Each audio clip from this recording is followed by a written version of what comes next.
By the summer of 1944, the German High Command, once a disciplined and professional military machine, was beginning to crack from within. Behind the imposing walls of the Wolf's Lair, commanders gathered not only to plan operations, but to navigate a labyrinth of fear, loyalty, and suspicion.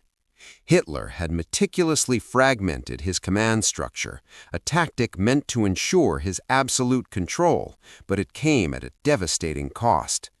Orders that should have flowed smoothly from generals to field units now had to pass through multiple competing channels, often leaving frontline commanders bewildered and isolated. The traditional Prussian officers, steeped in the values of discipline and military precision, found themselves at odds with Nazi loyalists who prioritized political allegiance over battlefield strategy. In quiet corridors, whispered conversations often carried more weight than official dispatches.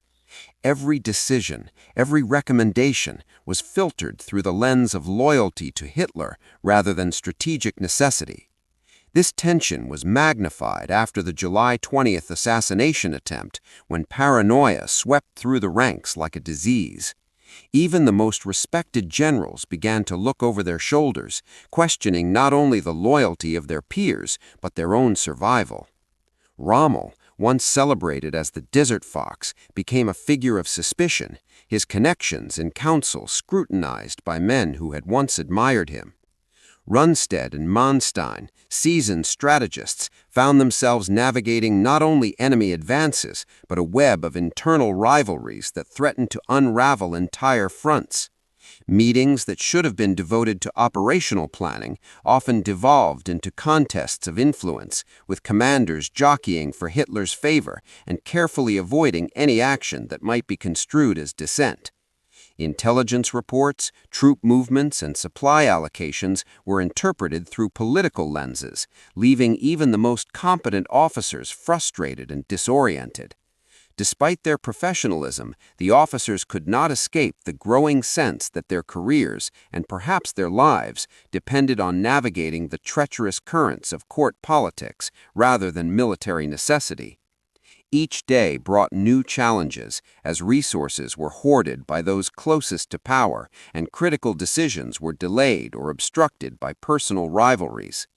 Göring's Luftwaffe, once a formidable force, was now mismanaged and disorganized, its failures exacerbating tensions with the army. Himmler, in his attempt to assert SS control over military operations, often clashed with seasoned generals, creating confusion on multiple fronts. The German military, once a model of efficiency, was now a fractured organism, vulnerable not only to the advancing Allies, but to the corrosive effects of mistrust within its own leadership. Even minor setbacks on the battlefield were magnified into political crises, fueling cycles of blame and punishment that left officers demoralized and hesitant to act decisively. Yet amid the fear and suspicion, there remained a stubborn dedication to duty, a desire to fulfill their roles, even as the very structure they relied upon began to crumble. What had once been a unified chain of command now resembled a fragile alliance of competing egos, personal grudges, and ideological loyalty tests.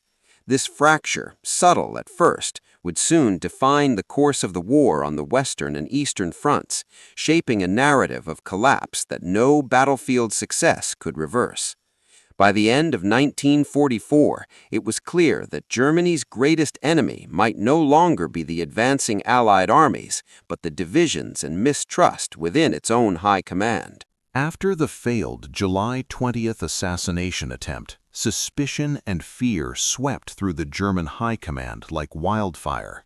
Commanders who had once coordinated seamlessly now eyed each other with distrust, uncertain who might be implicated in conspiracies against Hitler.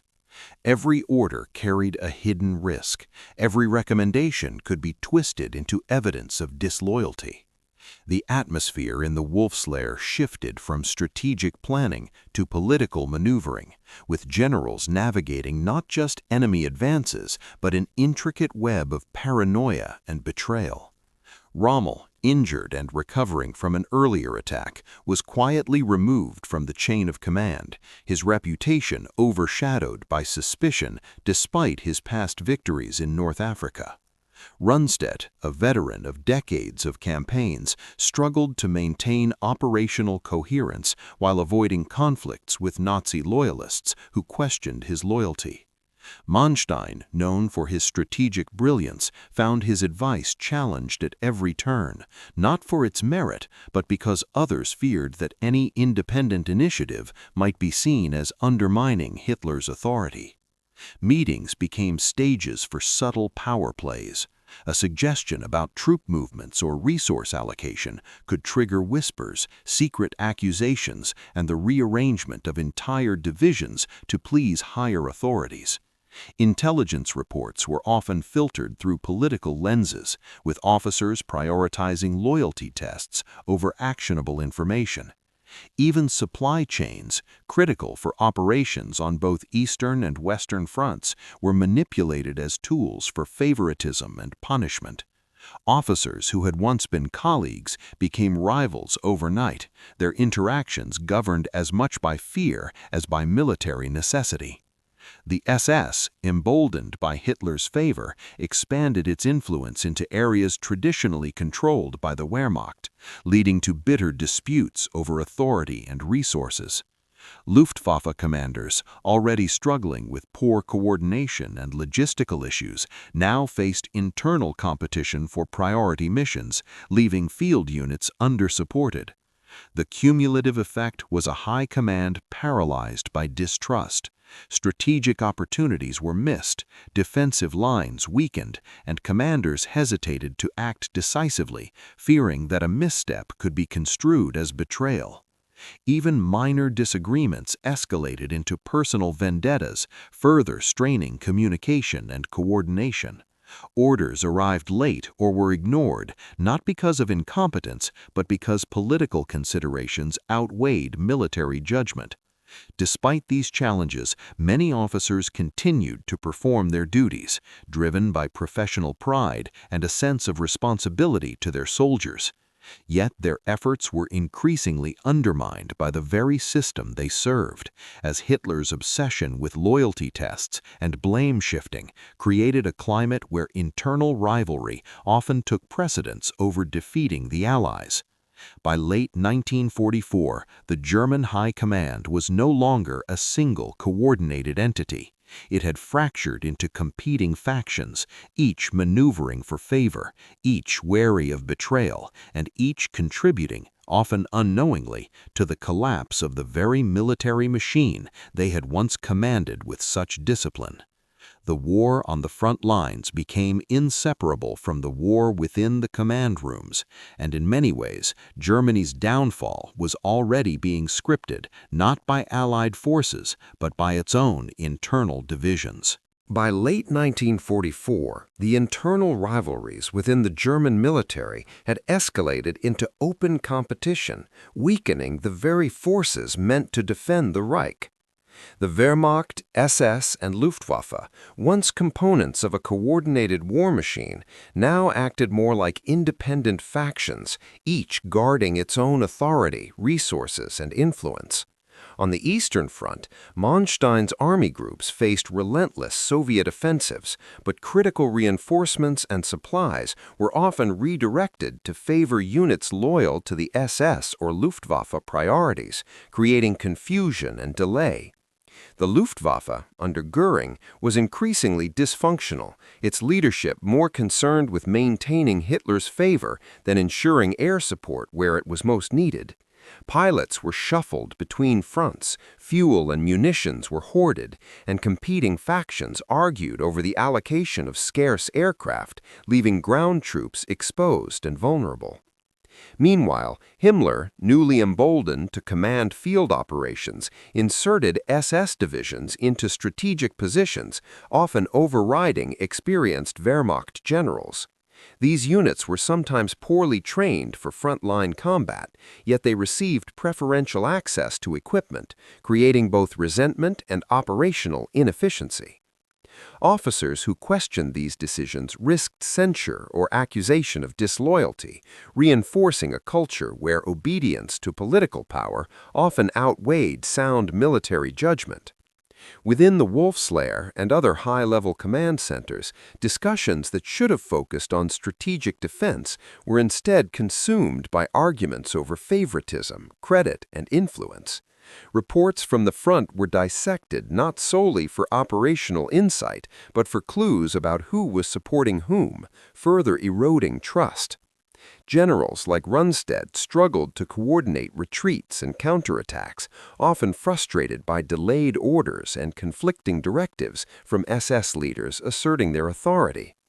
On the Western Front, similar patterns emerged. Normandy and later the Ardennes saw German divisions suffering not only from Allied advances, but from the consequences of internal competition. Units were positioned based on political connections rather than tactical necessity, leaving critical sectors underdefended. Supplies intended for one front were diverted to curry favor or punish dissenting officers elsewhere. Even battlefield successes were overshadowed by infighting, as commanders debated who would receive credit and who might be blamed for failures. The competition extended to intelligence as well. Luftwaffe reconnaissance reports were sometimes withheld or exaggerated to manipulate outcomes or elevate certain officers' standing in Hitler's eyes. Every operational choice became entangled with political considerations, transforming war planning into a chess game of power and influence rather than strategy. Despite their training and experience, officers increasingly found that courage and tactical skill could not overcome the systemic dysfunction infecting the high command. Small victories were often squandered, and critical opportunities to stabilize front lines were lost to petty rivalries. The German military, once a model of precision and coordination, had become a fractured organism where internal disputes undermined operational effectiveness and accelerated the Reich's collapse. By the end of 1944, it was clear that the fiercest battles Germany faced were no longer only against the Allies, they were against the disunity, jealousy, and mistrust festering within its own command structures. The rivalry between Wehrmacht, SS, and Luftwaffe had turned strategic advantage into liability, and the consequences of these internal wars would be felt decisively in the months to come. By early 1945, the German High Command had transformed from a professional military organization into a theater of politics and personal rivalries. Hitler's obsession with loyalty, combined with his tendency to blame failures on others, turned every strategic decision into a test of obedience and influence. Officers who might have provided clear advice or decisive action hesitated, fearing that any independent initiative could be twisted into evidence of disloyalty. Meetings meant to coordinate defense often descended into confrontations, with generals subtly undermining one another to curry favor or avoid blame. Göring and Himmler, competing for Hitler's attention, interfered with military planning, issuing conflicting directives and disrupting operational cohesion. A proposal to redeploy divisions could be blocked not for tactical reasons, but because the officer advocating it had fallen out of favor. Even minor setbacks were magnified into political crises, and commanders who had once been peers became cautious rivals. The interplay of fear, suspicion, and ambition now dictated the pace and direction of military operations. Intelligence from the front lines was analyzed not only for strategic value, but for signs of loyalty, meaning actionable information was often delayed or distorted. Officers at the front received contradictory orders from competing factions, leaving units exposed or misallocated at critical moments. Supply lines were redirected to favor SS units or Luftwaffe priorities, further weakening the Wehrmacht's ability to respond effectively. Field commanders, faced with these obstacles, had to weigh military necessity against potential political consequences, a calculus that often paralyzed decision-making. Rommel's removal and the scrutiny of other respected leaders reinforced the message that survival depended as much on navigating the political landscape as on battlefield skill. Even successful maneuvers could provoke suspicion if they were perceived to overshadow the contributions of favored individuals. The result was a high command in which blame shifting and political jockeying became more important than defense strategy, a system where the consequences of failure were less about the enemy and more about personal standing in Hitler's eyes. Each day, generals balanced the risk of action with the risk of inaction, often choosing caution over decisive moves. The internal theater of politics gradually bled into every operational decision, turning war planning into a game of survival rather than strategy. By this stage, the distinction between military leadership and political loyalty had blurred completely. Germany's defenses were increasingly dictated by favoritism, fear, and the need to appease Hitler, rather than by tactical necessity or battlefield realities. Frontline commanders found themselves fighting not only Allied forces, but the dysfunction and rivalry of their own command, a hidden enemy that proved just as lethal. This manipulation of the military into a political instrument accelerated mistakes, delayed critical responses, and contributed directly to the unraveling of Germany's defensive capacity across multiple fronts. The High Command's obsession with loyalty over competence had created a situation in which even skilled generals were hamstrung, unable to act effectively without risking political reprisal. By the time the Allies breached Germany's borders, the collapse of internal discipline and trust had already sealed the fate of the Reich, proving that internal disunity can be as deadly as any enemy army. By the spring of 1945, the German High Command was unraveling faster than the fronts themselves. Retreats that should have been orderly collapsed into chaos as divisions received conflicting orders from competing factions, each more concerned with political survival than military necessity. Officers who had once been able to rely on coordinated command now faced a maze of rivalries and mistrust. Supply lines were fragmented, reinforcements delayed, and frontline units abandoned because loyalty to Hitler or the SS took precedence over operational logic. Field commanders were forced to make life-or-death decisions without reliable intelligence, often relying on rumors or flawed reports filtered through layers of political bias. Himmler's SS units, once meant to bolster defenses, were often poorly positioned or unprepared, yet they continued to receive preferential treatment, further alienating the regular army. Göring's Luftwaffe, crippled by mismanagement and depleted resources, could provide little support, leaving infantry and armored divisions exposed to relentless Allied and Soviet advances. Even the most disciplined officers struggled to maintain cohesion as blame for every failure was shifted to subordinates or rivals rather than addressed strategically. Personal vendettas and institutional rivalries dictated troop movements, weakening defensive lines at critical points and turning what could have been tactical withdrawals into catastrophic routs. As Berlin itself became threatened, generals realized that the collapse was not solely due to enemy pressure, but also the dysfunction and infighting within their own command.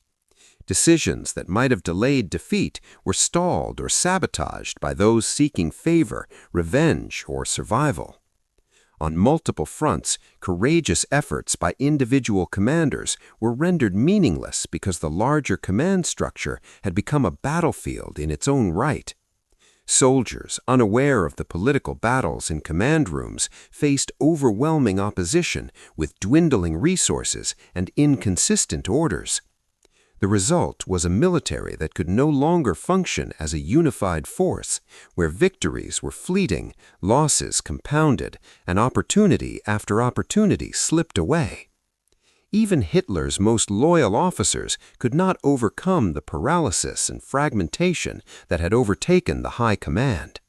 By the time Allied forces entered Germany, the internal collapse had already done more damage than the external enemy.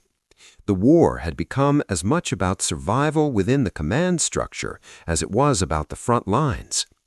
The fractured high command, riddled with mistrust, rivalry, and political theater, had accelerated the Reich's defeat, proving that no army, however disciplined, can endure when internal divisions destroy coordination, trust, and purpose. The story of Germany's final months serves as a sobering lesson. Even the most professional military establishment can be undone from within when fear, suspicion, and political games take precedence over strategy and duty.